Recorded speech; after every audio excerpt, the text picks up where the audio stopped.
Okay, we're gonna start doing the valleys now. We decided to go with just ice and water. What is our reasoning behind doing that? It's easier.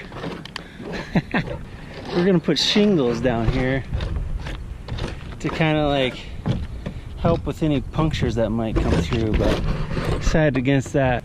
Did some research online and found out that I think we can just put ice and water all the way down, and then we can put the gutter apron on top of that.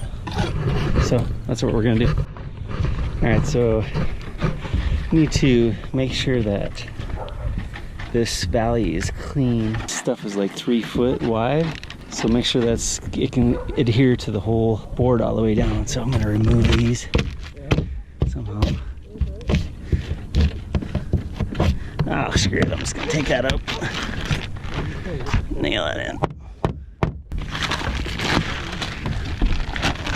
Pop this up.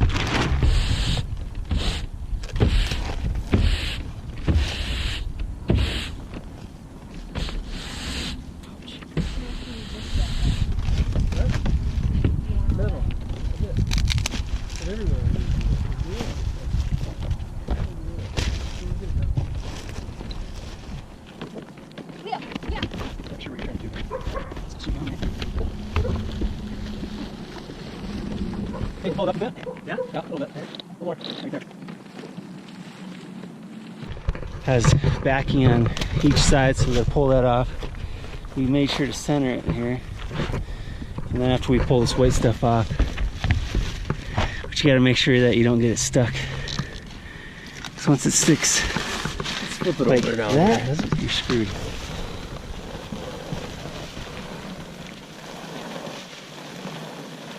So this is going to be a repeat process for each valley. Alright, so this next one. Make sure we got it better down there.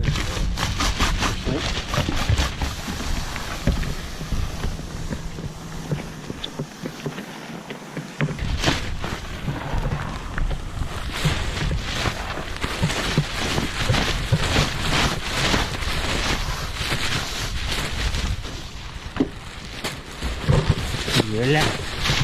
Voila, voila. Stick it in, stick it in, stick it in, stick it in. Next.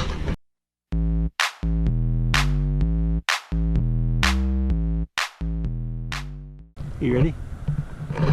So we had to lay tar paper down first, of course. So we got this side done already, which I didn't show you guys, but I will show you on this side.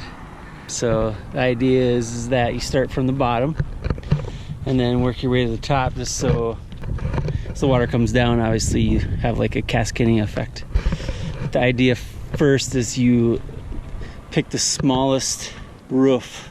So this, you can tell, is bigger over here, and this little spot is smaller, so we do this spot first and then do the bigger part. The idea is that the most amount of rain is going to come from the big roof, come down and wash across the small area. All right, so I'll show you on the other side.